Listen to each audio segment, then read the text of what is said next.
more sustainable manner in the future. And therefore really excited to be here today. So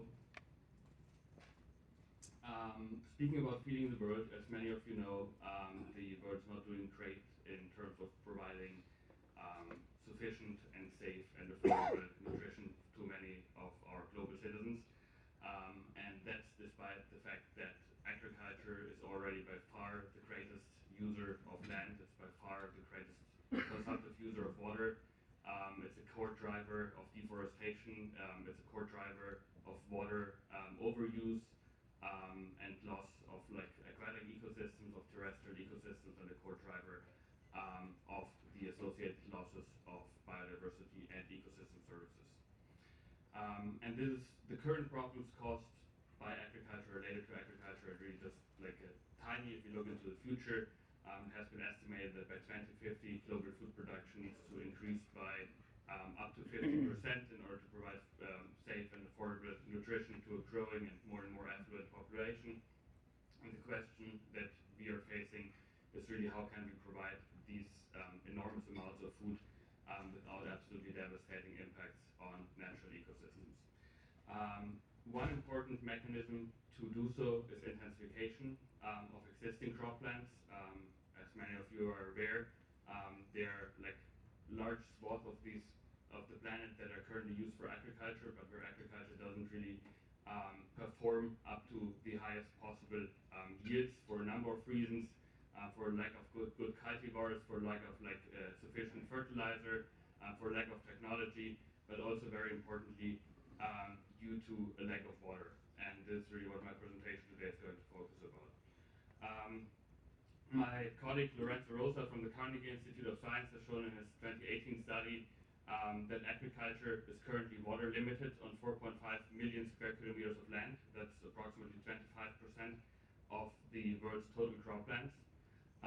And on those lands, water or adding additional blue water could be used to increase crop yields to provide more food for populations.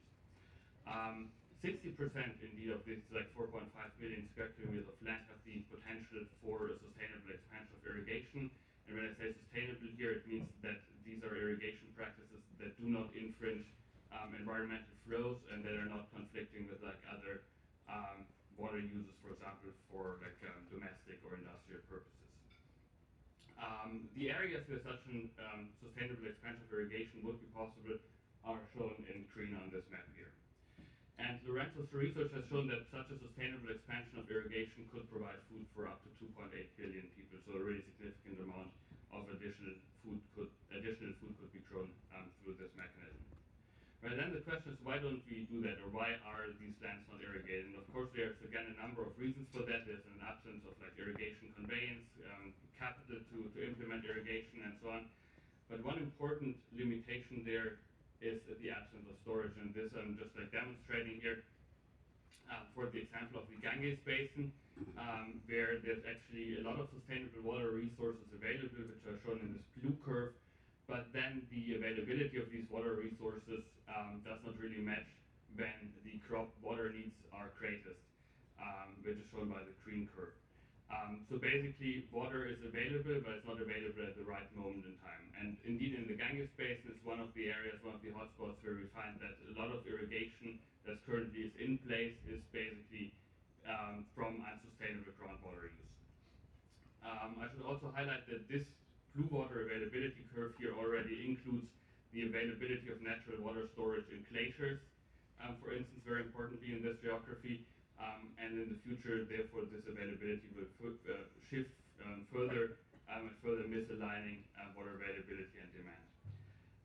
And in order to understand the role of storage for food systems, or the role of storage to align the need of food systems for water with the available of sustainable blue water resources, we published this paper in 2022 that looks at the river basin scale, deploying agro-hydrologic models and trying to figure out how much storage would ideally be needed to fully leverage these available water resources for irrigation and food security. And I'm not going to go into great detail here, obviously, but basically this map shows our results on a river basin level, where more red colors indicate basins where agriculture will depend more on water storage in the future to fully leverage these available water resources. We find that nearly half of the sustainable expansion of irrigation can only be realized if there's sufficiently water storage available, amounting for a total need of 460 cubic kilometers of stored water per year that could then feed, that could then grow enough food or help grow enough food for up to 1.1 billion people. So storage would can play an absolutely critical role for food security worldwide. And just also not going into great detail here, but some hotspots where we find that water storage is really critical for food security, either to replace currently unsustainable use of groundwater resources mostly, or to expand irrigation on currently water-limited croplands, are mostly South Asia, it's Sub-Saharan Africa, and importantly North America, where we have very important food systems that depend on water storage. So the next question is, of course, how do we provide this water storage? And I think, and it has come up in previous presentations, we really need to rethink the paradigm behind storing water for irrigation. Today, irrigation storage is often fed from large dams such as the Shasta Dam in California that you see here in the background. And those gray infrastructures don't only have like huge environmental and social impacts, but they also are sufficient to only meet around like 50% of the current demand for storage. According to our analysis, relying only on gray infrastructure currently leaves a gap of around 374 million people that could be fed otherwise, but that cannot be supplied from sustainable irrigation because there's not enough water storage available in gray infrastructure. And in the future, this gap would even increase further to an estimated 590 to 800 million people for which there would be enough water to provide food, but because there's not enough storage, or gray infrastructure cannot provide enough storage, I should say, those people cannot supply it. So I think we need to really rethink the paradigm for supplying irrigation with water from like a variety of sources.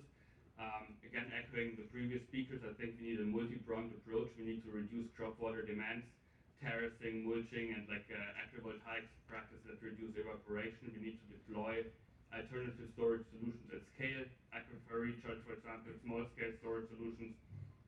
But we also need to think about the role of existing storage, maintaining existing storage, and making sure that the water is really used in an efficient manner. And as well as Aileen brought it up before, in cases where additional gray infrastructure should be needed, deploy best knowledge in order to select the sites strategically to minimize the impact that this storage will have on